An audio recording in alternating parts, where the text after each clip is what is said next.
Welcome everyone to the Firemanship Podcast by West Coast Offense. I'm your host, Cameron Monahan. With me again today, Colin Kelley, Mark Carcamo. Good day, gentlemen. Good morning. Morning, morning. How's it going? It's going, Hmm. Good deal. Good deal. it's going. Well, I thought today. Mark's barely survived the oil refinery explosion. Conflagration. Oh, Yes. damn. It's touch and go over there on the beach.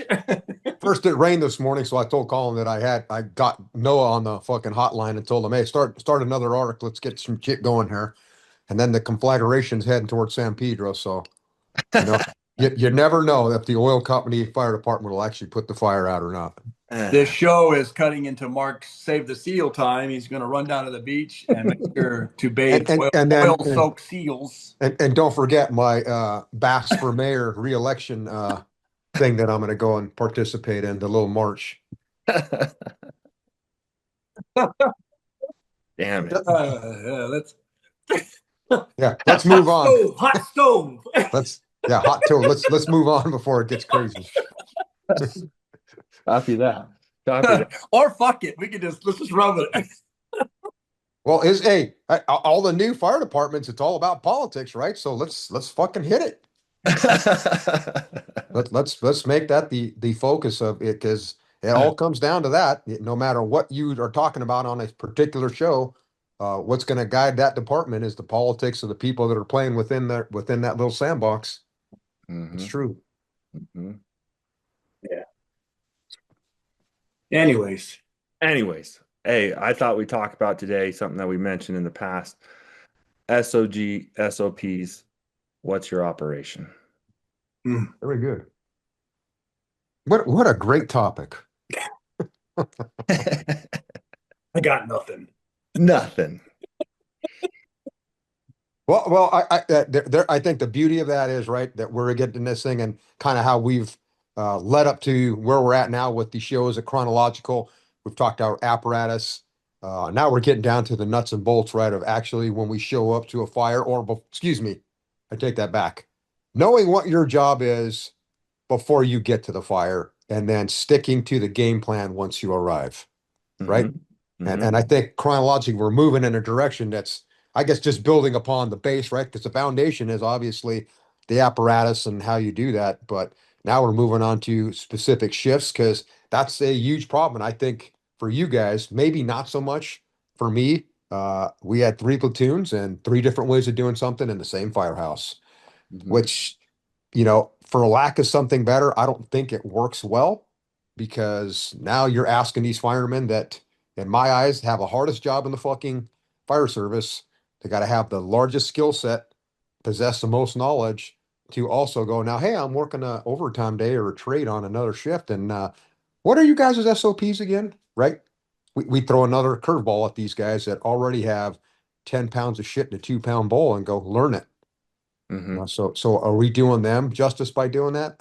I would say no, but then personalities come into it, right? And I'm the king of that. That it's if I don't like your operation, if you're taking shortcuts, I'm not going to be part of that, right? So that's the flip side of that coin, and I think there's a lot to be said for shift, at the very minimum, having that shift on the same page, but the caveat being, educate the people that are coming in for overtime, especially if they're from out of the house, and let them know, don't know what your operation is up there over the hill, but today this is what is expectation is of you and the particular area you're riding. It's an interesting thing Mark brings up, because an SOG company level, we're talking company level here, Mm-hmm. is a balance between what the mission is, what the standard is, against rank versus time on the job, right? I can imagine being a young officer with Mark as a senior man who's a lower rank than me. You got to set that shit aside and listen to your senior man when you know he has a reputable outlook / reputation on it. You got to balance all of that. Then there's experience, which Mark brings, right? And whoever else brings. And a lot of people love to make SOGs, but I'm going to speak on behalf of my agency to an extent. we see a lot of SOGs pop up that are completely outlandish and unrealistic and haven't been vetted on the fire ground. Hmm. A lot of guys got a lot of quote unquote good ideas, and they tend to put those on paper before, vetting them. And vetting them means a lot of things, right? You vet an SOG with the fire. That's the ultimate. But yeah, you can't necessarily wait around for the fire. So that means you need to reach out to someone more experienced. And I think that's in short supply these days. We have a hard damn time as young firefighters. Listen to the old gray hair guy. There just seems less and less humility in that regard. And maybe that's our fault as the older generation and not approaching these youngsters. I'm going to use the term youngster, approaching these guys and gals the right way. I don't know. But one thing I was always able to do is listen to a guy who had credibility, who was senior to me.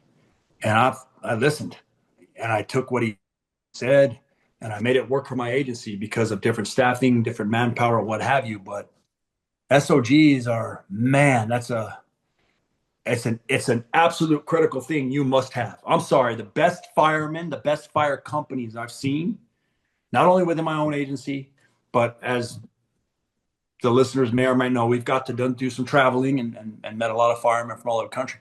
The best firefighters are the ones that come from vetted, functional, easy to remember SOGs, hands down.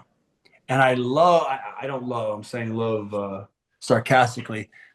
I hear this all the time about SOGs dumb me down though, Cap.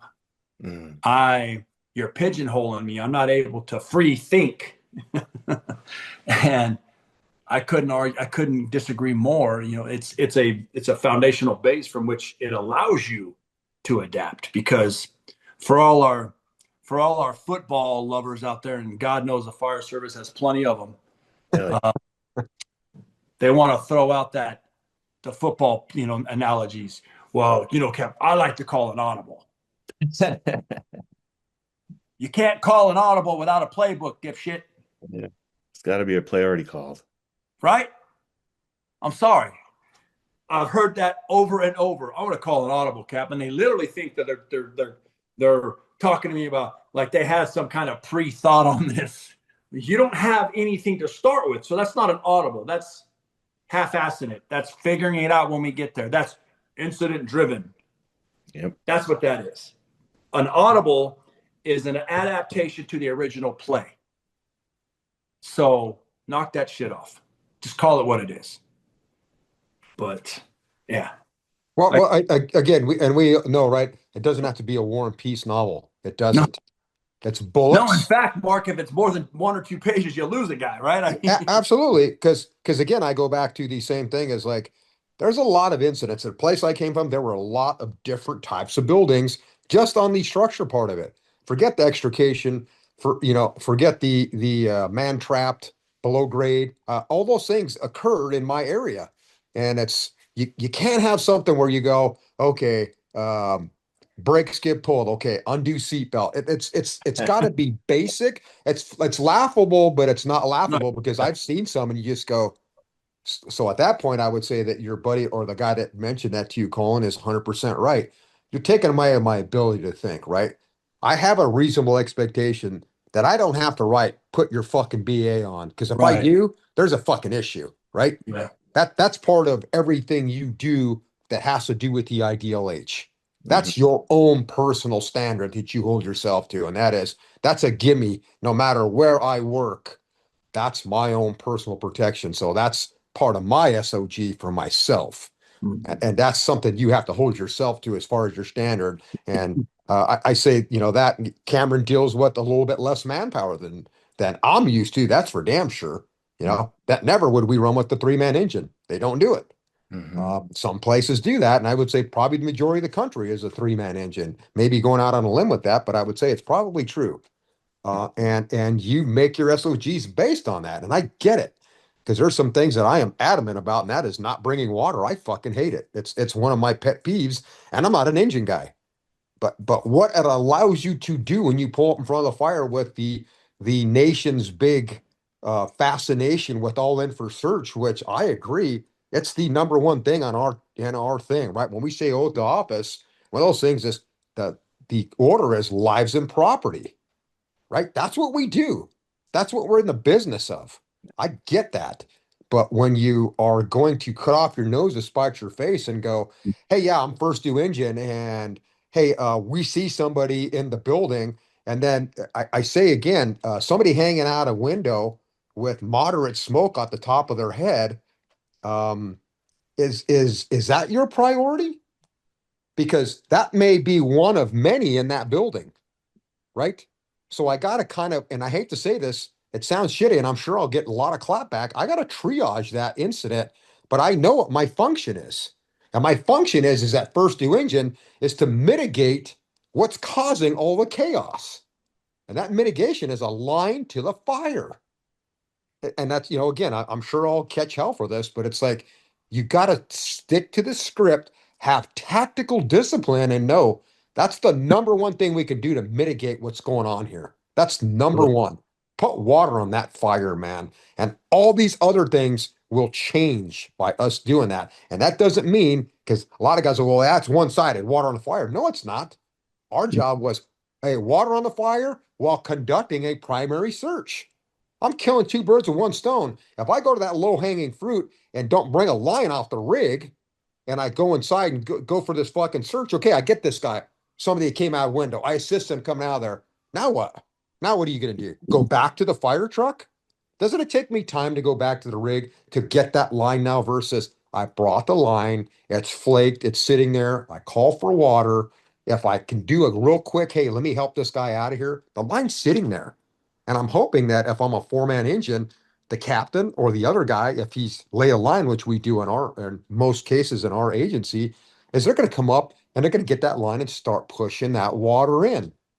Again, I know I'm getting out in the weeds, but I think everybody's got this great, hey, yeah, we're going to make this great save. Well, I would say, I don't know what the numbers are. It would be something very interesting to look at is of all the fires we go to in the United States, how many rescues are actually affected? Very, Right. very. That's definitely in the minimum. Mm-hmm. As nationwide education has gone up, Mm-hmm. right? Sprinklers, Smoke alarm detectors. systems, Yeah. CO detectors, improved emergency response. I mean, Yeah. And I mean, and then it's based off the town, right, and the demographics, right? I mean, yeah. I live and work in a 24-hour city, so I don't have the same. Nonetheless, we still have the expectation, but to think that someone's in bed after bedtime, 50-50 shot in my town, because Yeah. Yeah. they're in graveyard at the hotel. Yeah. But it's a reasonable assumption, right? That you go, hey, as it gets dark, I would say the dynamic changes and your likelihood of that rescue occurring is probably going to go up, right? That's Sure, just kind of one of those things. sure. We, as much as you're still a 24-hour town, I'm still there's plenty of suburbs around there where people have families, they got kids. Those kids are sleeping. They got to go to school the next day. Somebody has to supervise them. Is that a parent? Is that a grandparent? Is that a hired help? Whatever that is, that person's probably there too. If they're younger kids, hopefully there's somebody there to help them if God forbid something happened. So we could assume reasonably that as it goes down, the cost for rescue goes up. But having said that, I still won't walk away from my feeling that the number one thing we can do to mitigate that is just get water in here and conduct a search while we're doing that. It's going to be a primary. That's why you have a secondary, but it's going to be a primary search. If I may, I'd like to jump on that and expound upon it. And if you're developing an SOG based off a building type, let's just say a house fire, if your SOG does not include water on the fire first, then I'm sorry, I think you're missing the boat. You watched Backdraft too much. You spoke to, I don't know, but water on the fire, especially if you're a resource limited department. Water on the fire. Search second. Ventilation to support both of those things occurring. And outside truck work to give all of those folks some kind of insurance policy off and out of the building. I mean, it's that simple. It's that simple.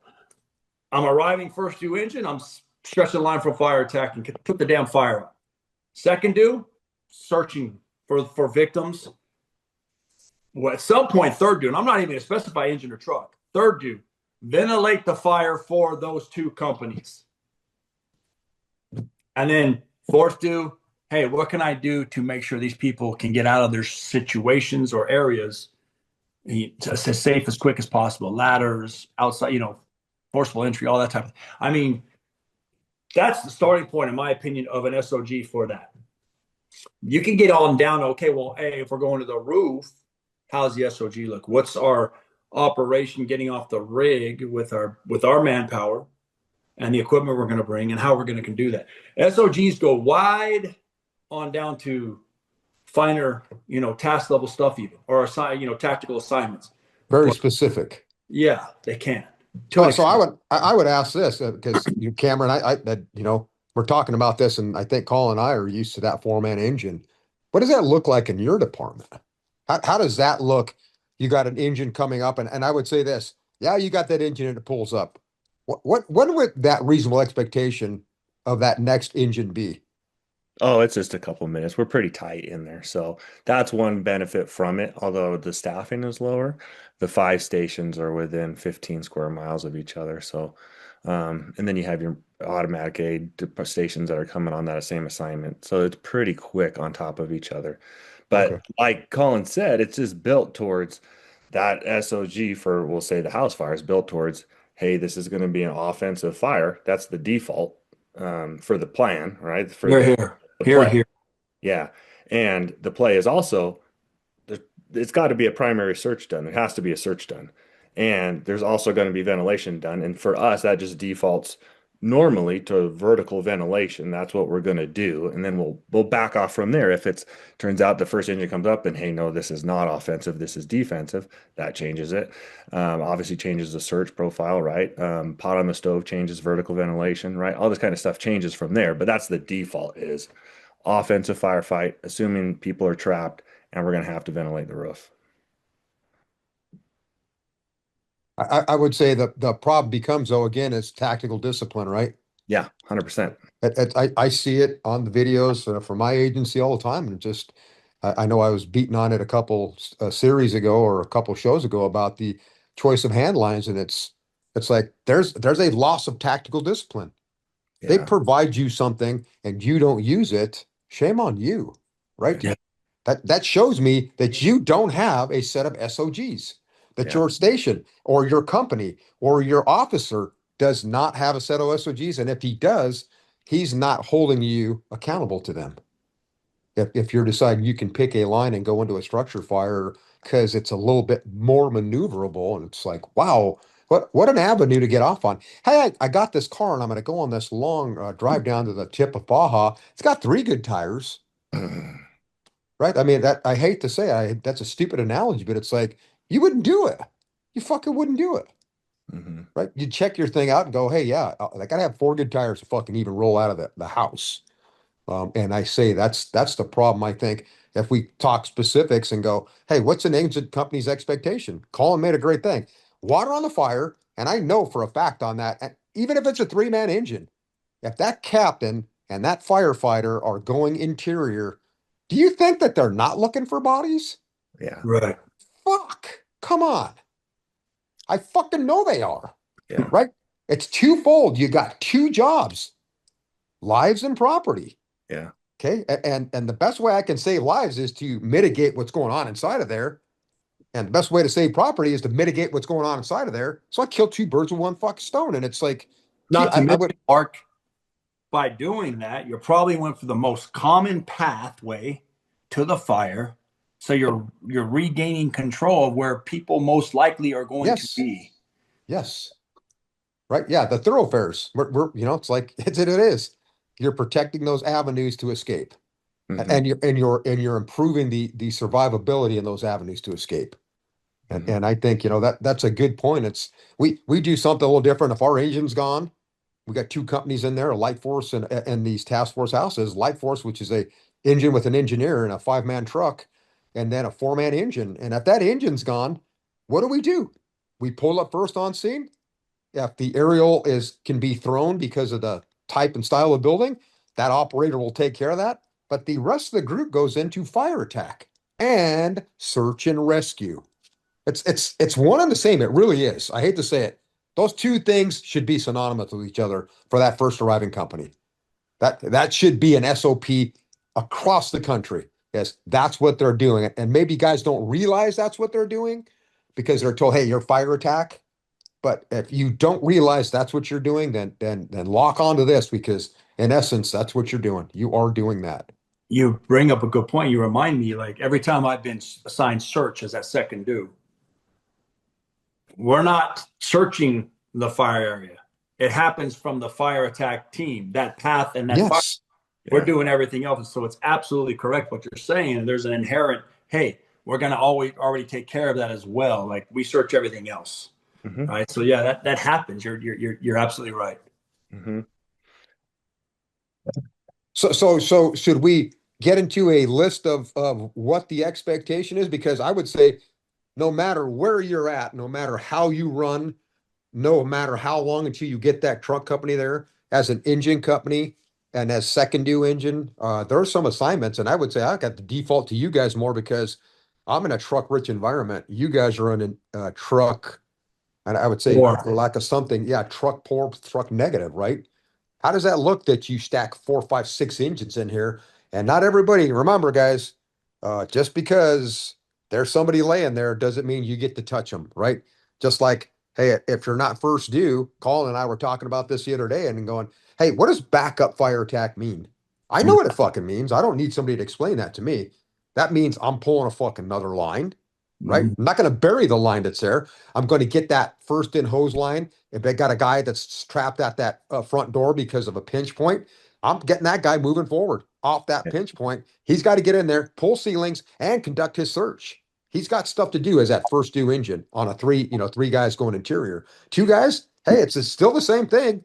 That if that guy's stuck going down that hallway and that officer, if he's not at that first pinch point, giving that guy some line to get there, you're not going anywhere. You're going to camp, right? So what's the best thing I can do is bump up, get that guy moving, but not at the cost of not bringing another line. At the very worst, that line could be used as an exposure line. It's sitting there. It should get loaded when they call for water. It should be flaked out like it's normally supposed to be. And then those other guys come in. And again, I would say, this is me. Hey, if I know I got 3 engines coming in here, two's the max probably for me on a single family. It's like, you can't keep putting people in there. Now it's a cluster fucking, you're bumping into each other, right? And then Hmm. you're asking, hey, what do I do? You Hmm. got 8 guys staging on the fucking porch and you're going into 1,000 square foot single family. What the fuck are you going to do in there? You're going to tell me you can't think of something else to do here? You right. can't think out of this obvious line and go, hey, how about I do some forcible exiting? How about I do that? How about I take some bars off the side of the fucking building here because we're truck poor, right? I mean, all these fucking things you could The do firemanship. and go, hey, what do I do? I address a need. It's not written specific, but aren't I bigger than that? Shouldn't I be teaching these young guys? Don't just wait to go in the house. There's 6 guys in there. What the fuck are you going to do in there? Unless they're just total buffoons, you're not going to change the environment for them. They've got plenty of people to advance a line and conduct a search on the typical 1,000, 1,500 square foot, 1 story single family dwelling. So at that point, that third in engine should be thinking, what else could I do? Colin throws out, hey, could I get a vertical vent in there? And I know a lot of engine companies will say, well, that's not normal for us. But I would say, especially in Cameron's world, you go into another district or another area that you're running aid with, and they don't have a fucking truck. Is that around you at all, Cameron, that there's no truck company for a specific city? No, but I mean, you could run into it. There are trucks around us, but you could for sure. Out What I guess what I would ask is, Campbell, are they there in a timely position that you could literally stack up 3 engines before you get a truck? Yeah, you could do that. Mhm. Yeah, and that's what I'm getting at. It's like you got to address a need and go, what is this? And if I can not look back at an engine company and go, you guys couldn't climb a ladder and safely go up and cut a single family dwelling fire. There's some huge issues with training. That's what I'll say. That should be in their repertoire, and they should actually drill on that and have an actual SOG for that. Mhm. what you're So that then, describing, though, Mark, is individuals in that agency at the decision-making level identifying that this is a possibility. Yeah. Maybe it's not the cultural desire. We want to be doing truck engine, but let's be Yeah. realistic here. Let's be realistic. When you're not truck heavy and 33s is out of service mechanical, boom, you damn sure better have identified the possibility of that. Although a 5 percentile maybe chance of time or chance of happening, that has to happen like the training on. So, I mean, yeah, that's something that has to be identified that we don't do a good job of as an Yeah. agent. Absolutely. My agency's the biggest because, we're always pretty truck rich, especially in the metro downtown area. I mean, it's usually within 30 seconds, those second due truck, and within another minute and a half, you got that third truck there.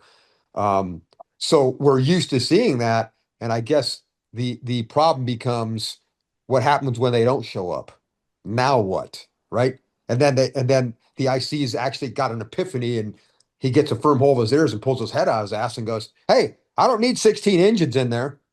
Could I reasonably assume that if I said, "Hey, engine six, I need you to go up and get some vertical ventilation established," that I could trust that you would be able to do that in a timely as well as safe manner? Have you drilled on that? And I would say for me, at least, I've been gone 10 years, but the engines that were around me were so dependent on those trucks to knock out the truck work that I truly believe the majority of them would probably get a hold in there, but it probably would not be the prettiest thing in the world. And I would say probably a lot of issues with safety violations going on because they just don't attune themselves to doing that. And that's you know as well as I do, without touches, you lose muscle memory. So I Yeah. could be on an I'm engine gonna play. It's funny you mentioned this because I'm gonna play devil's advocate. I had a certain high-ranking chief say, if you're on an engine company and you can't go up and cut a hole on this engine. Oh no, he said engines can do just as good a job on the roof as a truck company in our area. It's like they're trained from rookie school, and I just, well, are you really gonna take that avenue?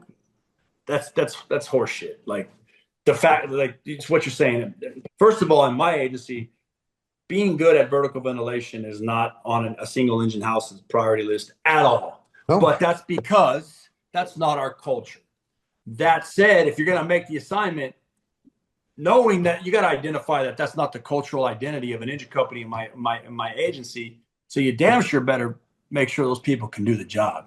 Not, well, we were trained to the same standard in rookie school. yeah, you want to talk about checking out? That guy's checked out.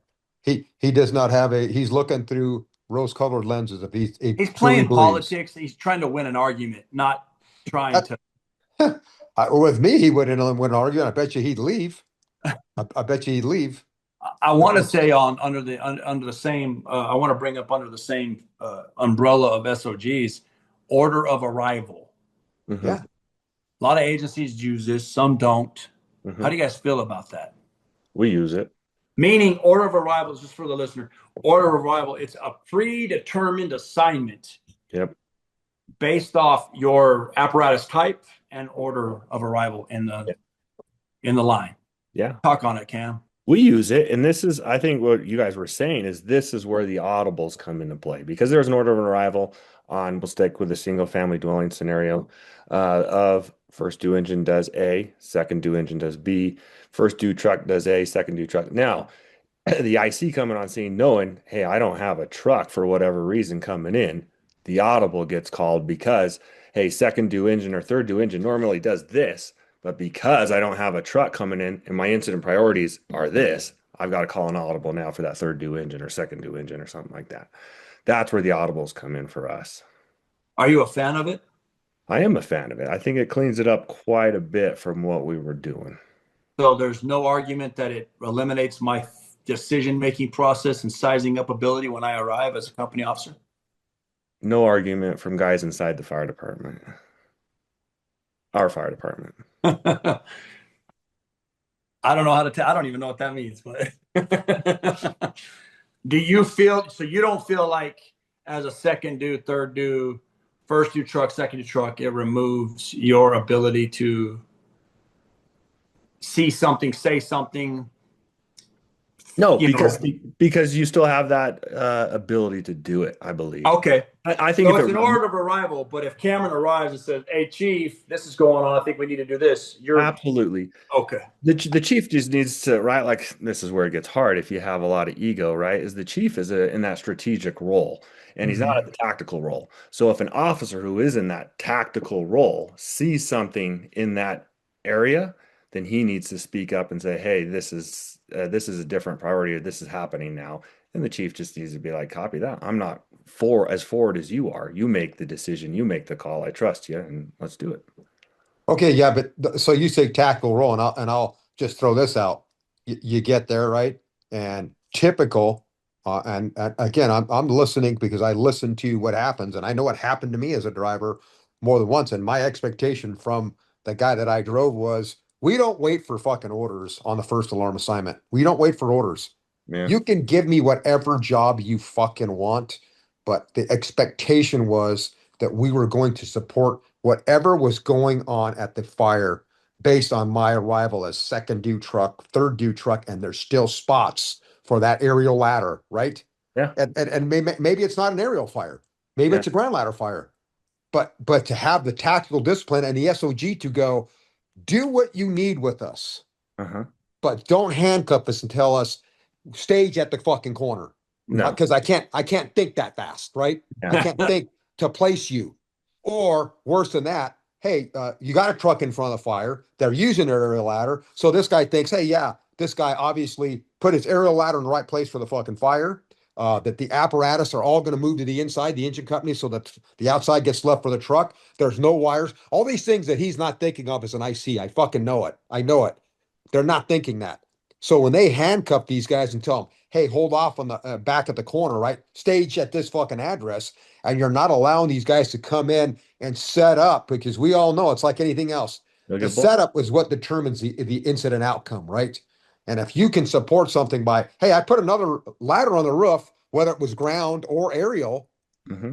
and you still have three guys that are focusing on the assignment that you handed out, please, I say that to these chief officers, and it's like it's a control thing. Hmm. Oh, I Absolutely. didn't Well, tell no, you to Mark, fucking do that. it's I think it's a more than control. I think it's what you said originally. They're not thinking as fast. They're not and they have limited view, right? Because more than likely they never got their ass out of the rig Yeah, to go and and I actually understand the look. managerial part, but that's why I'm kind of, you said something, Cameron. It's like I didn't. That's a bad word. Didn't have that faith that they would do the right fucking thing, Hmm. because remember, they're in a box checking operation Hmm. and we're on a hands-on operation. Hmm. What do we see? Because we've drilled with what happens with when I'm second or third due, whether it's truck or engine work. We drill with that. What Hmm. what are we going to do? How do we support what's already in place? Do you think that they do that? Do you think no? Because what they're going to tell you is, okay, hey, come on up here and put your aerial roof. Well, thanks, fucking Cap Mobius. You'd have let me do that a minute and a half ago. That shit would have been done. And we would have already been doing the other job that needed to be done. And I know what they're going to do because we'd split the company. Hey, we get a multi-story, multi-family dwelling, and they tell my guy he's got the division. That didn't mean that fucking truck 11's going to the division floor. They got four engines on that fucking floor. You know why they're sending to the division? Because we can't give the guy that's the captain of the engine company that was first due, or the guy that's second due, because the first guy's probably involved in the firefight, more than likely. We can't actually allow a captain that has studied and promoted in that position to run that fucking division until a chief off, until one of the white helmets comes up and fucking relieves him. Isn't that ludicrous?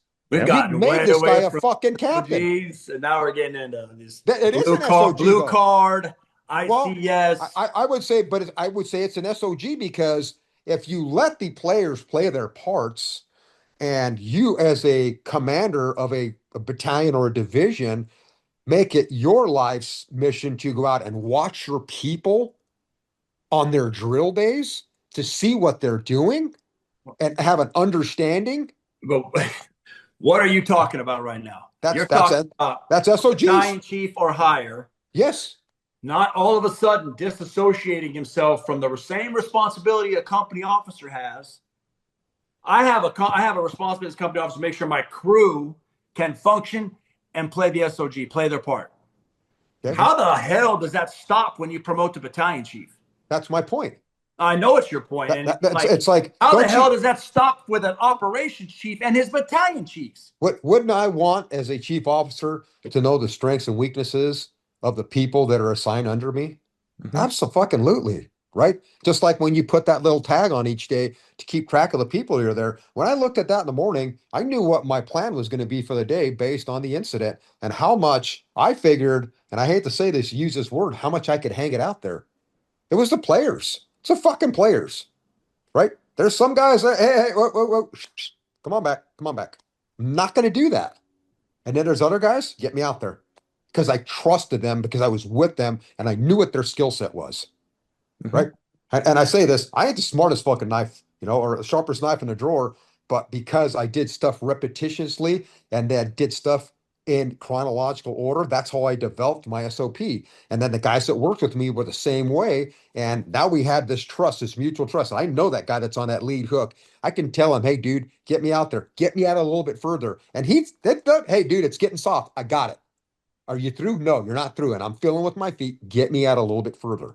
Right? Because I know what's going to happen. I'm going to get that hole cut and I'm going to get back to good land pretty fucking quick or sound roof. And sometimes it's a reasonable assumption that we play as going, hey, what's our SOP? It's always should be to get as a truck company, if we're doing vertical event, is get to as close or over the fire as we can, right? Mhm. And then it's our experience level and our training. And they talk about that calculated risk. Well, that's all part of it, right? And that should go for SOPs with that engine. Hey, if you're at that front door and you've got a line and you're flowing a ton of fucking water and it ain't doing jack shit, there's going to be something in your head, just like the incident clock going off. Hey, it's 10 minutes. Fuck, we haven't gained an inch. Something's not right, right? That's when your intuition should take over and go, do we need to change something operationally here? And again, that's a fucking SOG. If it's not, I'm full of shit. It's an SOG. But It better Mark, be. what you talked about when you trusted that guy to get you out there because you knew his skill set. That's the beauty of the SOG. Yes. The SOG for me as a company officer in my crew is okay, we're going to make sure everybody on a task level can cut a hole, can start a saw, can throw a ladder. But then you bring those individual task levels together as the company, and that's the SOG. And now we have this annual line of things that we're going to train on, apart from what the fire department throws at us. But at a minimum, we're going to make sure, hey, we're going to revisit and we're going to go out today and we're going to tackle that SOG that's already been vetted. We know it works, and boom, we got some new members to the company. Yes. Cool. Hey, senior fan so and so and senior man so and so or locker room leader so and so. Make sure that guy or gal knows how to use a saw. Get back to me. That doesn't excuse my as a company officer responsibility, but it puts the onus on that senior man to not only make sure they're up to it and support that role that fire departments are just exterminating the role of the senior man, but it also makes him an expert because he's teaching. Now you get past that, we're good, Cap. Let's go. Boom. Cool. Now we use the SOG, and once guys know the SOG, you never have to look at them again. Typically, right? But it doesn't mean I don't have a binder in my chow locker for the new member introduced to the company. Hey, read these. That's your position today. Know those, and we're going to get out there. But that's what makes a guy so good at his gig. That's what allows you to trust him to, hey, lead me out. I need to get 5 more feet. I know it's soft. I know you're getting orange left and right, but get me out on this beam 5 more feet. Mhm. That right there is the crux of why SOGs are so valuable, invaluable. Yeah. And trust is a huge thing too, right?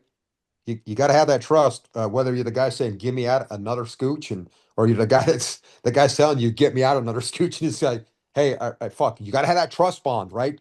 Do I feel that this guy is in that position? Like I said, I'm not going to tell a guy that I didn't have a ton of faith in to take me out 5 more feet. I'm not going to do that. Because what is he going to do? Is he sounding still? Or is he just going, hey, here's 5 more feet. Okay, go for it. So I guess that falls into that. But I would say also the part that is interesting is when you're talking about Colin is this senior guy, because we assigned a preceptor in the task force to this particular member, right? for a new guy That's some coming in, paramedic shit. right? Wow. But the important part about that is I didn't like that because that preceptor should be on that company, right? He shouldn't be, hey, this guy's riding the engine today, this new guy, and this preceptor's on the fucking truck. That ain't gonna fucking work, right? So it should be somebody on the company that day. But my issue with that is, and that was good about my guy, is like, hey, we're all your preceptors, you motherfucker. Every Absolutely. single guy on this truck is your preceptor. You Absolutely. got a guy assigned to you to help you with your upcoming mini drills, right? To go over your SOGs. But if it's something that's, and obviously don't just talk to one guy. That's another fucking mistake. Oh, yeah, he's a preceptor. So all of a sudden he's the smartest guy in the company. Not true. Not true. Trying to spread the wealth, right? So that one guy doesn't get his ass kicked every time. Here's a new guy. Okay, he's your guy from fucking the day he walks in here to the day he walks back out the fucking door. It's got to be a shared thing so guys understand and then start to get better at training somebody because they know I'm the preceptor this segment. I got 3 shifts with this guy. I'm his preceptor. So when it goes to drill day, and this guy's pulling out this shit, and he's okay, da da da da, and then, well, whose name do you think this kid's gonna throw out if something's not fucking right? I already know he's gonna fucking bury your ass, right? Whether good or bad, that's not a good thing. But I would say you see this sometimes, and you'll hear a guy say, "Who told you that?" And then they clam up, right? Because it's like, shit, is that not the right thing? Right? Did I say something wrong? So I think instead of just assigning one guy, and I get why it's done that way though, because it should be a guy that's on the company, on the shift, and the worst thing, the last thing is if it wasn't somebody from in the house versus, hey, I got a guy working overtime from another fucking station. He's on the rig. That's not that guy's preceptor. I'm sorry, it's not. It shouldn't be. Right. It should be station where this guy focuses on what is the expectation of the station, the platoon, and then the actual people that are on that shift. What's that expectation? And that's that SOG coming out and going, this is what we do. This is why we do it. That's why I think it was kind of shitty when we first talked. And I said, hey, 3 different shifts, 3 different operations. But my guy was very, very stern on what he wanted and what his expectation was. And that is aerial goes up no matter what. The other 2 shifts didn't have that expectation. So I think they're at a loss already, right? That they're not even putting the aerial up. And I say that me and Colin talked about this yesterday. Is like, here we drive this fucking thing that's close to $2.5 million now, and we pull up, and if it's not 2 stories, I mean, if it's 2 stories or above, excuse me, why is that thing? Why isn't that SOG that the number one thing that happens with that fucking thing? Why do you think they bought it for you? First off, they didn't buy For it our for you for the fucking. defensive fires. Well, okay, because I'll go on that and go. How about Cameron? Be a perfect example for that, and that is, hey, what's the SOG? We're not specking the rig to make parking lots. Mm, We're not. I We're agree with you. specking that fucking rig so that when these guys get off and they have their fucking SOGs in place, the vertical ventilation's going on, the laddering's going on, the outside fucking truck work is going on, the search and rescue is going on. That's what that rig was spec for. That's why they gave it to you, even though they fucking don't realize it. Because we're going to take that thing and we're going to go, this is what we can do. This is the beauty of this apparatus. We spec it with outside ladders because God forbid somebody comes up and has their head up their ass and blocks your ladder bay. Oh shit, guess what? We can't do that. Hey lady, we were going to go all in for fucking search, but we can't get up to you, so fuck off. Right? The all in for search just went out the fucking window with that bullshit. And that's why I tell these guys that are specking these rigs and then they pull up and pull the fucking brake and we go all in for search. And I would ask, my question always is, well, couldn't I do the same thing in a pickup truck?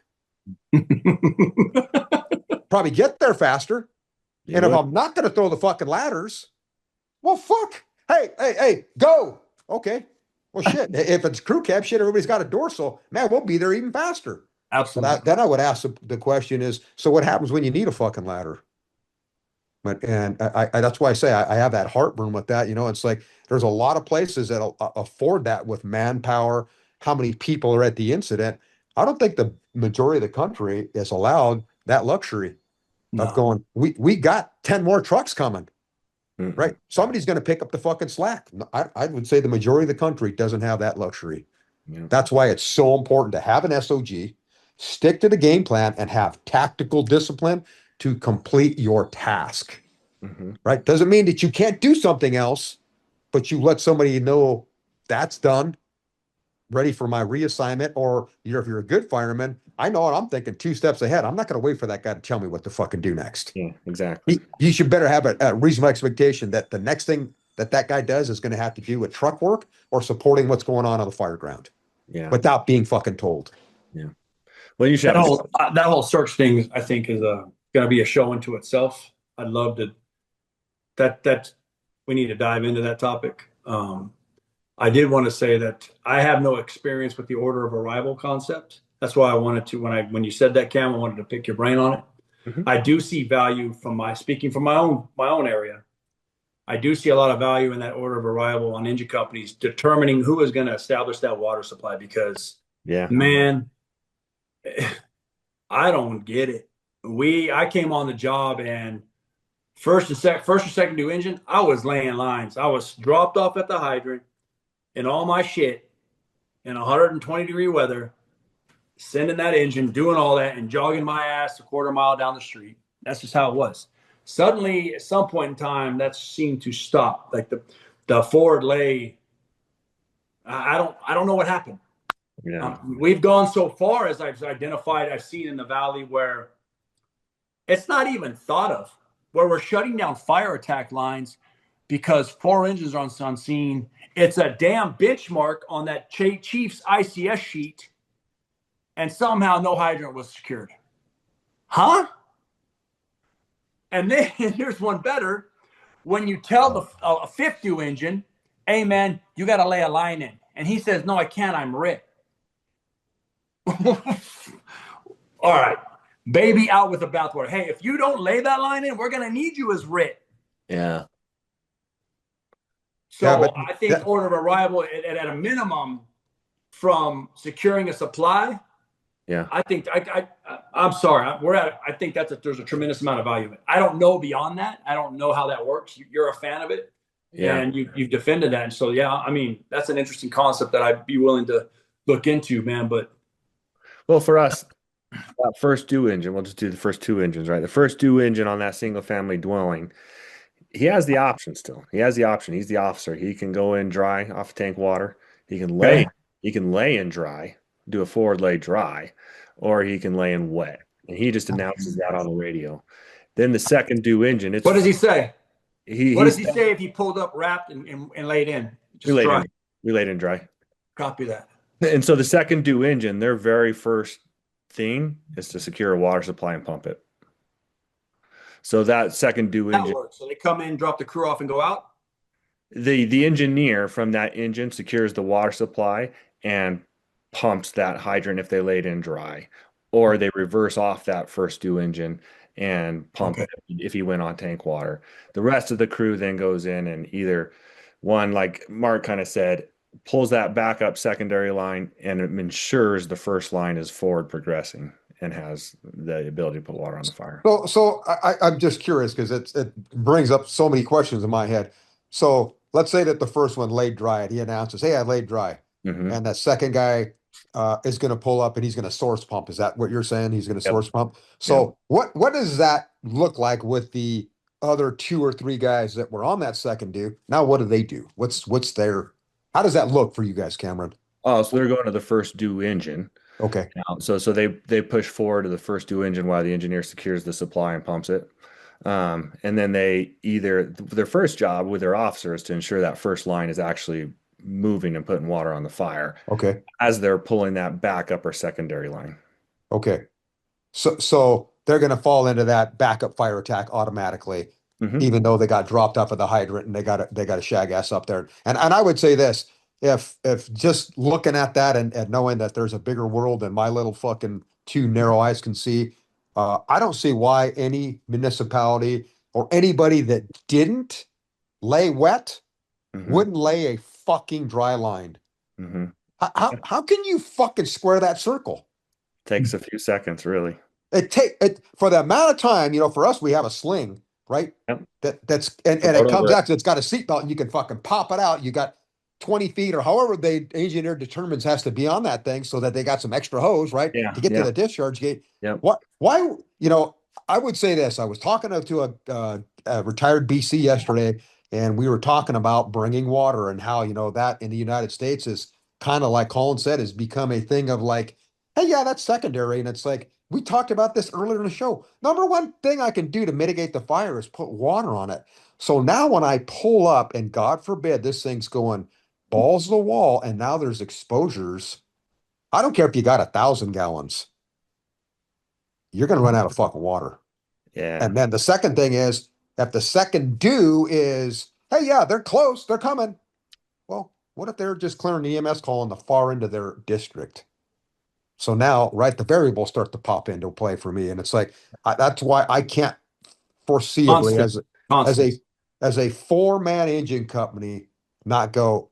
So we have the luxury of laying a line, but we didn't. Hmm. I'm saying wet for a four-man.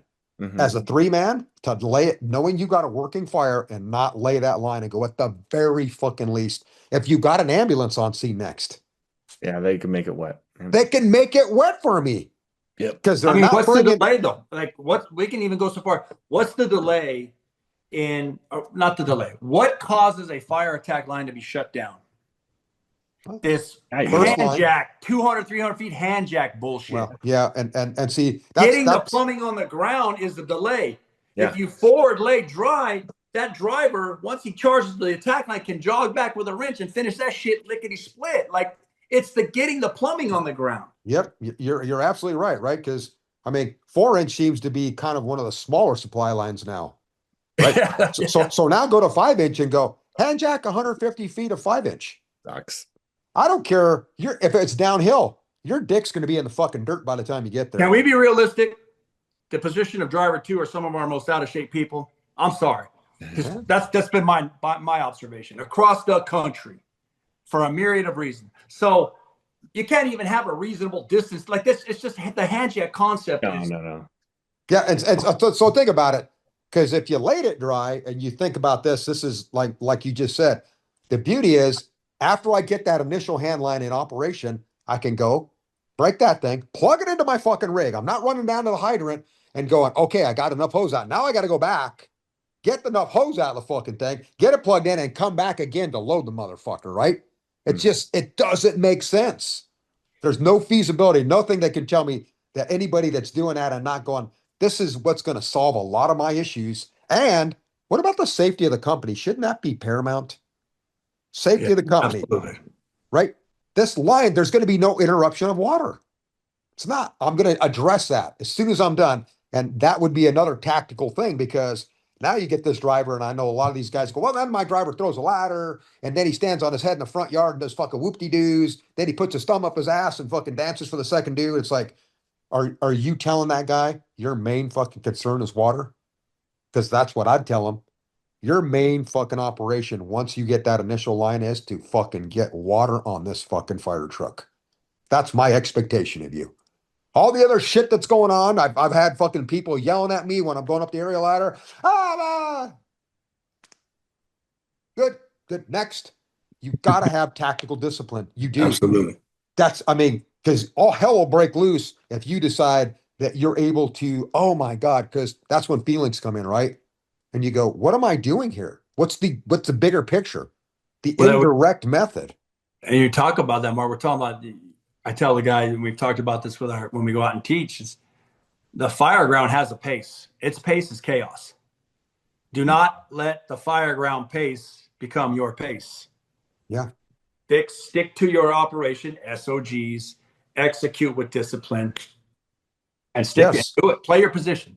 Yeah, that I can't. That's what I say. I can't emphasize that enough, and that's why I think, truly, I mean, I'm beating a dead horse, but I think if you're not, I mean, there's so many ways you can do it. You can wrap the hydrant, you can do all this shit, but the bottom line is, if you're running 3, take the 5 seconds it takes to have that guy get off and secure that fucking hose onto that hydrant and go down the street. You've just created an insurance policy for yourself. You have. And it's a huge policy. Yeah, and for everybody else on that fire ground, that's depending on you to do your job. Yeah, because I would ask, if you're second due, and my agency, okay, we're supposedly, I'll use that loosely, lay fucking lines when we see smoke or fire, right? Obvious fire, we bring water to the fire. So what are you thinking as a second or third due company that somebody that's already brought water? What do you think your operation should be? Are you thinking, hey, in this grand scheme of things? Is there another way in? I clearly got beat. Could I make a turn and delay my arrival just slightly and bring another source from another direction?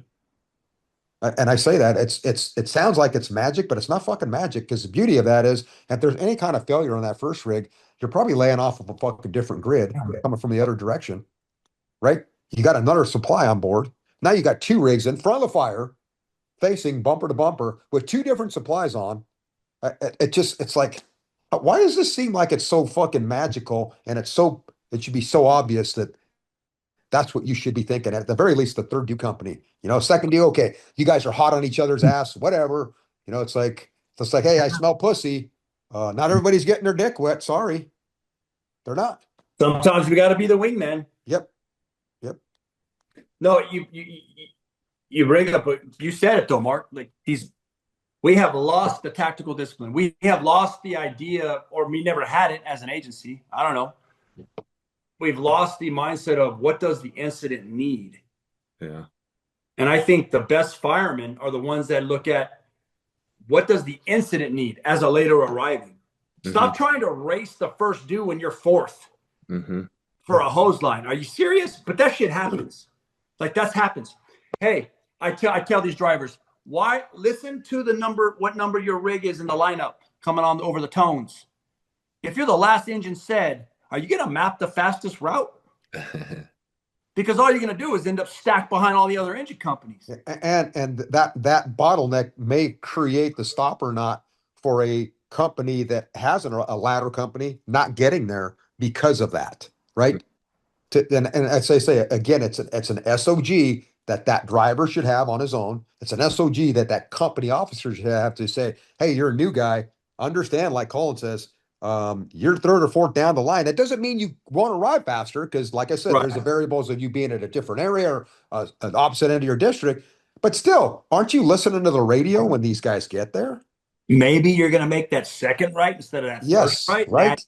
Seconds. It's like, hey, yeah, I got Task Force 29 on scene. Okay. And then I see that guy make the turn. Well, I got sixes coming the other direction, so I know they're coming down that way. So that engine's going to make his way right up in front of the fire. That leaves that corner open for me for that truck to go the opposite direction because there ain't an engine I know of, at least in LA. Maybe that's a stupid statement.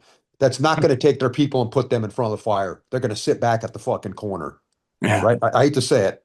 Right. Because if there's nothing showing, they're depending on those 200s to flip around. And like Cameron had mentioned earlier, that's the beauty of our two-piece lay. If there's nothing showing, that 200 is going to back down the street and get ready to fucking lay out in case here's this large apartment house. Nobody saw. Oh shit, we got a fucking working fire.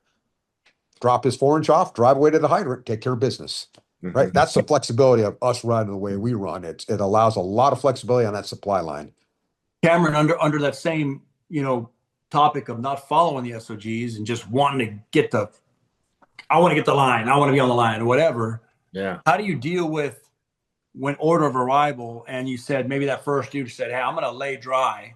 Yeah. And he stops at that hydrant, but that second dude's arriving right with him and wants to pass him up and get to I'm going to get, no, we're going to go there and we're going to pull lines and beat them. Like, does that happen? How does your agency deal with it? It doesn't really because it's a new concept for us, right? Like we came from that IC base where you just stage down the street and wait for the IC to tell you what to do. One guy doing all the thinking for everybody. Everything, yeah, just actions, yeah, yeah, 100%.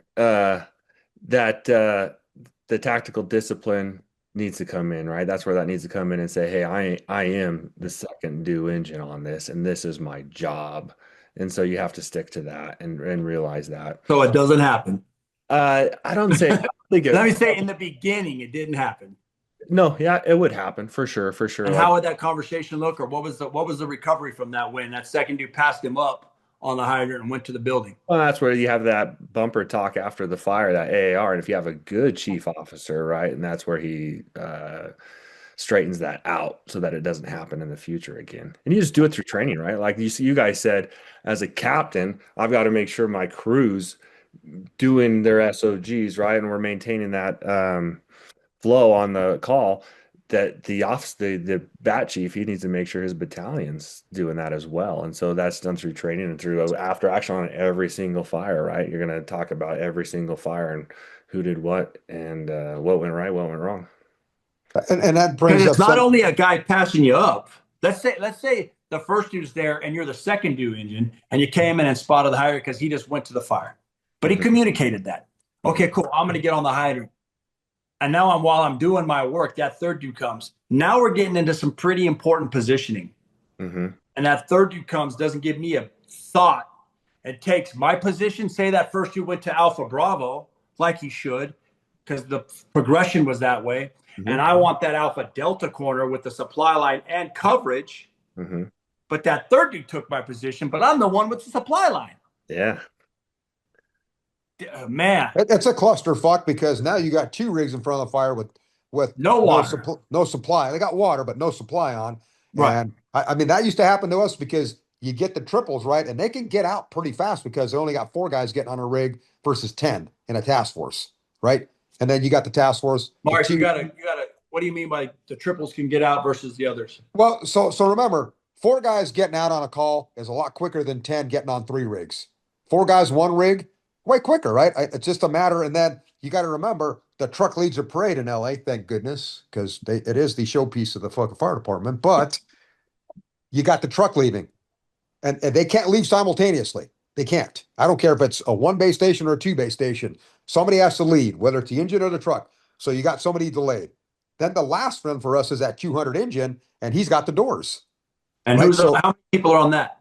we got one driver. It's an engineer that drives that 200. But what I'm getting at is these triples get into that habit of, hey, we get this, and they see a fire, and they know that this task force is coming with the two-piece lay, and it's designed for water because it's simple. The guy gets off of the engine, hands that 4-inch fucking package with that sling to the driver because he spots the hydrant. The 200 engine spots the hydrant. He takes it, and that's what those guys know. Those two water guys, they call them water brothers. Hey, give me enough room. You're going to stop me. Generally speaking, Mark, you will not see a non 200 engine on sourcing the hydrant in LA. Very rare. Copy that. Rare. If they lay light force, then they're going to lay a line and go forward, but they'll bring water. But if it's a task force operation, that 299 times out of 100 is going to stay there and source pump to a four-way from the engine company. And if the light force goes into a fire and they're not first due, that fucking 200 is assigned to source pump the first four-way that he sees. That's what he's going to do. So, but I guess what I'm getting at is you can do a lot of things, but if these engines decide, like you're talking about, hey, I'm gonna be first because that's Yeah. what I do, right? And they're not gonna lay that fucking line. And I had that happen as a young fireman down in South Central, and I had a very experienced engineer driving the engine. He was permanent engine because that's what he wanted to be on. And I mean, tell you, that engine got slaughtered, but he had a very tight set of SOPs.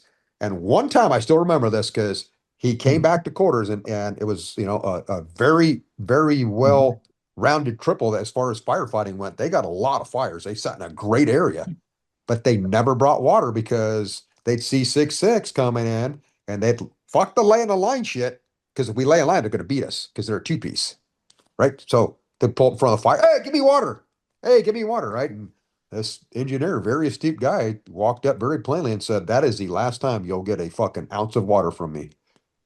So know this, if you get in front of the fucking fire and you're committed with lines, I don't care. You guys are clearly not thinking about what's going on at the fucking fire. You will be hand laying back, Andy, whatever. It's around my rig or it's back the other direction. You're going to be hand laying a line. I will not give you water."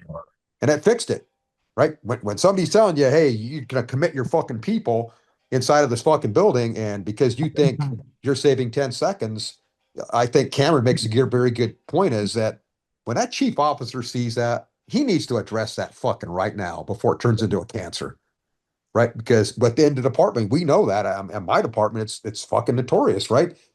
Recently, LA County and LA City fucking fist fight over not bringing water to a fire. It should never get to that. You should never get to that, right? And that's an astute commander, and not even that. It's the two captains figuring out, no, we won't do that to you as second due or third due. We won't do that to you. Play your part. Take care of fucking business and understand you're not always going to be the fucking bride. And I think if you keep that in mind, then it's a lot simpler. Roger that. One thing maybe you guys could help out with this. So if there's a guy, there's a kid, there's a guy listening to this that's like, hey, we don't have SOGs, don't have any company SOGs. Where do they start to build those out? How do they start that out? I think that if they DM us, we can send them some so they even know what that format looks like. Uh-huh. But I think they need to take those and say, hey, Cap, senior man, what do you think about that? I mean, you got to start, it starts with the conversation. Hmm. And then it becomes, well, let's try your way on the fire ground and see on a training, I'm sorry, the drill ground and see how it goes. And let's try this SOG and let's see time wise what accomplished the test fastest, Hmm. safest, with the least amount of communication, verbal communication. And I think it'll speak for itself. That's my opinion, because that's literally the battle that I've had to fight. Hmm. My agency historically is not an SOG driven agency. Yep. But in my 25-year career, the second half of my career, it's become that. Yeah. So it's been a lot of years of, wet stuff on the red stuff. Yeah. That's culture, though, right? Figure it out when we get there, man. Easy, easy, youngster. You know? It's culture and maturity because you just said it, Cameron. You guys have turned the corner, right? Yeah. Into becoming more SOG based, Yes. right? And I think that starts with, well, when you arrive in the morning, how do you check your shit, Hmm. right? Isn't that an SOG? Yeah. Yes. And if I got a new guy coming in and I'm trying to teach him something, well, wouldn't I teach him to, hey, mimic me with how you check your shit out, how you check the inventory and the apparatus. And then, hey, did they have an incident? And this is a point I meant to write it down, but because I'm so stupid, I need to bring a pen. If you're a engine company, truck company, whatever it is, and there has a fire has occurred in your first due, and I would say my first due was probably 105 square miles. Having said that, if there's an important incident in that first due, do yourself a favor. If you can't get your company to that thing, as an officer, I know how I would do it, and that would be, hey, I got fucking breakfast in the morning, guys. Let's go look at this fire. Because the aftermath of a fire is there was so much to learn because first off, there's Yeah. no red and black. You arrive without any situational awareness or have to put any kind of emergency operation into effect. Hmm. So you can be ultra critical, and that's what we do when we go look at shit, right? I hate to say it. Yeah. I'm fucking as guilty as anybody, but shouldn't we be ultra critical? Shouldn't we go, why the fuck did they do that? And they're not here to defend themselves. I get it. But wouldn't I go back and say, hey, what'd you guys do there? Or hey, when you guys were at the fire, so when I go look at it, what did you do? And then try to put yourself in that position and go, and that's SOGs, right? Because you're going to learn, hey, what did they do? That's probably not so good. And then that back seat, I'm kind of jumping around, but if I taught a guy, hey, this is how you look at the inventory, and then I teach him when we get to a fire, if I'm the guy that gets the supply, this is what you should do. Pulling the line. I hate to say this. I teach my kid. I've taught all these guys. Don't go with just a line. I'm sorry. If you go to the front door as a single engine and all you brought was a hose line, fucking find a new job. Find a new fucking job. If you're not thinking that door's locked, you're a fucking fool. Hmm. It may take an extra 5 seconds for you to get yourself a forcible entry tool. And I know what they're going to tell me. Well, yeah, it's a captain's job. Okay, yeah, but all the captains now do a fucking 360. So did he have the presence of mind to grab the fucking tools that he's supposed to set around for you and put them in a convenient area so when you drop that line, you can see, hey, I've got some tools here. You know what I say? I'm not going to depend on that. I didn't depend on people to do my fucking job. I'm going to bring SOG in my head. I'm going to bring, I learned it as a young fireman. I'm going to bring a tool to get in that fucking door because I'm not waiting for that truck company. Hmm. Right? And I got a truck breathing down my neck. But hey, yeah, hey guys, get the plastic and we already took care of that. We got it. Don't worry about it. And it's funny, but it's not funny, right? It's pride. It's a company pride thing. And it's like, be a well-oiled machine. Understand, yeah, you brought water to mitigate, but if you can't get in, aren't you back at square one again? Hmm. And so every time I say that, every trip back to the rig is time. You brought up an interesting point, Mark. That goes SOGs, in my opinion, kind of the wrong way. Where if you're SOG for your single family dwelling fires, every company officer gets a 360. Not only does that detract from company integrity and forward momentum, I'll happily make the argument every company officer on the fireground does not need to make a 360 if one does it and shares the information. Yes. Mm-hmm. What does Yes. that do to, and guess who that could be? More than likely, most of the time, the roof officer. Mm-hmm. Just saying, if he gets up there in a timely fashion, the roof officer can get a pretty good look around this building. Maybe the first due guy takes 3 sides, but I digress. You got 1 or 2 guys getting critical looks on this building, sharing that information because it's not a state secret. And that's going to save time and allow that company officer on those other assignments to help and guide and direct and see his own things and make sure his company's not tying that secondary backup line in a damn knot or whatever. I'm being exaggerative, but Well, I would say on most buildings, isn't the first due guy getting a minimum of 2 sides Yeah. coming in, Yeah. right? So if my first move is to the side I didn't see, have I wasted a lot of energy? No. Mm-hmm. And if I'm fucking attuned and I'm the guy that brings the fucking tools, you bet your sweet ass I'm going to drop him convenient for that guy on my way to check that side, right? That third side. Because I'll buy in the same thing that Colin's saying. It's like, yes. And I know as a truck company officer, my guy got off. And sometimes, he came to the roof more times than not, probably 90% of the time. But I know what he was doing. He was getting the side that possibly didn't get seen and doing a bigger personal size up as the IC because we're run as a truck company and that's a captain too. So he's rank. He's IC now. So doesn't he want to see that other side? And wouldn't it behoove him to get off his lazy fucking ass and see that third side instead of, hey, get me a thing while he's fucking in here in the cab, fucking with the AC and the heater? Oh shit. So fuck. Yeah, hold on.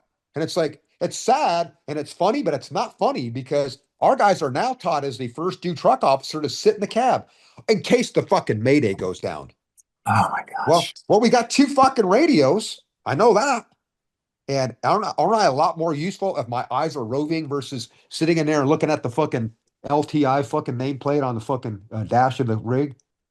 Okay, yeah, okay. And I can't see shit. And I'm so lazy that I can't get out of the rig that I open the door partly and look out for a second. And it's too hot. So I shut the fucking door so the AC keeps blowing. It's like, get the fuck out of here. I would fail you on your fucking interview. I would fuck your shit up so bad. It's like, and I hate this because I'm getting personal about it, but it's something that's for me. It's like I know what my guy did, and it fucking worked well. And there's nothing you could tell that guy that he couldn't control with 2 fucking radios. First due. Can I place companies? You fuck. I can't place companies because I don't have it written down. Boy, hey, maybe just maybe you're about 4 fucking ranks over your head. Mm-hmm. Explorers don't have to place companies either. I know that. They do not. Cameron, They do not. you keep it track? Again, it's sad, but see, that's a reasonable expectation, right? I agree with you 100%. If I'm a roof company, am I expecting this guy to have my back? God dang right I am, man. I need that guy to be that guy. If he's the officer, be the goddamn officer. Yeah. That's what I need you to do. Wear your badge. Yeah. This isn't on the job training. It's not. We get hurt because of what we do. Yeah. That's right? what It's happens like- a lot in our roof operation, Mark, in my company. I grip my hook. If it say it's a double ground ladder because it's a single story house, a little shitty, or it's not going to be an aerial. My guys know they're grabbing it, and I am trying to get. I get 3 sides. I'll maybe even pop if the front door's open. I'll look at that, but I'm still heading. It's all forward momentum back to the primary we're going up on. I already got my hook. I'm good. But what are you doing? It's like I know you're not throwing a I'm fucking getting the ground ladder. information. They're not I know. able to I get. know. That's my thing is. Hey, I know you're not throwing a ground ladder. I know you're not throwing the fucking aerial ladder because if you are, then there's a training issue. Right. So what does that allow me to do? It gives me the flexibility of I got that third side or that fourth side. Excuse me. I got a better understanding where the fire is. Even on 2 and 3 story homes. Yes. If that front door is open and I just got a heavy smoke condition while they're doing that, I'll jam up to that front door. Okay, where's the fucking stairs in this place? Yep. Just to kind of. What are you doing, right? And I say that it's like, yeah. I mean, we're getting into tactics as far as ventilation goes, but it's like, but again, it's an SOG. SOGs allow you that freedom. It's an SOG as a arriving truck officer. It's I think your I actually SOG. heard. I think I heard years ago. I don't know, one of those SEAL team guys that talk a lot about that. And they talk in either their book or their pod. They're like, that SOG gives you freedom because the Yes. discipline gives you freedom. And I thought that was a really aha Yep. moment, kind of Yep. in terms conceptually. And if you've Not that we're comparing ourselves to SEALs. Everybody no, relax, but slow. listen, if you've gave your company a set of SOGs and know that they can accomplish those SOGs, doesn't that give you the ability to be more flexible in what you're trying to Absolutely. accomplish? You have a See, more. You're able. You're doing. You know what you got to do, so you can look at other things. there it is. You're not micromanaging the guy that sounds out of the hook and then he's identifying fucking rafters. Get the fuck out of here. That's great. That's awesome. Except for it's fucking raining. The fucking smoke's laying on the fucking roof line. Right? Oh yeah. And then all the other bullshit that's going on. The fucking radio's chirping, and this guy, you're telling him that's got the saw. Yeah, here's the fucking rat. Go home. Go home. Get out of here. Stop your bullshit. Permanent Let's engine. let's myth Permanent bust this engine. bullshit. Right? SOGs mean that you get on the roof and you sound the roof for the cutter, and the cutter with his inspection holes decides construction direction, and the actual size of the members of that constructed board, the height and thickness of the decking and the comp, and he develops a plan to go, I find the rafters based on that knowledge when I put that saw in. Because that guy's not telling me shit when he's hitting that rafter going, oh yeah, here's one. Well, what the fuck Yeah. does that mean? What the fuck does that mean? And I'll change it. So it's a panelized. Now, what the fuck does that mean? Right. What does that mean? Right? Yeah. Hey, and rafter here, go home. Go home. Go. Hey, engine guy. Your engine. And I mean, I'm being very mean about it, but it's like that's the problem with the IC, right? Because all he's doing is he's managing the deterioration of this fire, and hopefully his people have SOGs to mitigate this fucking emergency and take care of business. So allow those guys the latitude of coming in, like we talked about originally here, of coming in and spotting the rigs accordingly, and no, they will take care of your business. Let them take care of their business. Absolutely. Right? That's the easiest way I can That's put the it. difference between that IC that's on the flipping radio every 5 seconds. I need a camera report. I just got the assignment. I need a camera report. I need a camera versus shut up, listen to roof and fire attack talking, Yep. or Yes. whomever, and plug in companies based off what you're hearing and seeing on the fireground. Amazing, right? The Amazing. best ICs I've worked for and the fires that have gone the smoothest have had the least amount of conversation. Yeah. Absolutely. Hands down. Absolutely. Anyways. All right. Well, I mean, I think we've beaten this dead horse, but I think the best thing that came out of it for people that don't have that, don't know what that looked like, is please get a hold of us. And you don't have to follow the SOGs we printed, but it becomes an amazing outline for you based on the amount of personnel that you have, the type of rigs and the type of equipment you have to start somewhere. Mhm. Right? And give yourselves a fighting chance, not where you're going, okay, how do I think this up? It's a very nice flow chart with bullets, and it's short and sweet and to the point. Yeah. And I think that, for the fire service, we all know, keep it simple, stupid, and it always works better. Yep. And I can absolutely attest to the fact that you can be a small 5-station department and take SOGs and adapt them to your response area, Yes. and it will work tremendously well. Yeah. Any last words, Colin? Get on the engine. Yeah, there's a lot of stuff to do on the engine, I'll tell you. Yep. If you're doing your job right, I'm kidding. you can be one kick-ass engine company. You can. We got SOGs for engine work and truck work. This isn't like, I hope no one's taking this show as we're talking about the truck only. We are not. We are not. We are not. Yeah. So Yeah. Well, and Mark mentioned, it ain't just about the fireground. yeah. Elevator rescue, Yeah. Nice. Fuck. extra vehicle entrapment. Hey, how about an automatic alarm? How about something as simple as an automatic alarm? Nothing guys- showing investigating. How What many are- guys let their guard down? We're allowed to show up at the fucking incident in our turnout pants. Could you fucking imagine the panic at the disco when you pull up and you see smoke? Yeah. So it takes you an extra 5 seconds to put your coat on to ensure that if you pull up and all hell's breaking loose, all you do is you go back into that muscle memory thing. Bottle goes on your back, tools come off the fire truck, and you go mitigate the emergency.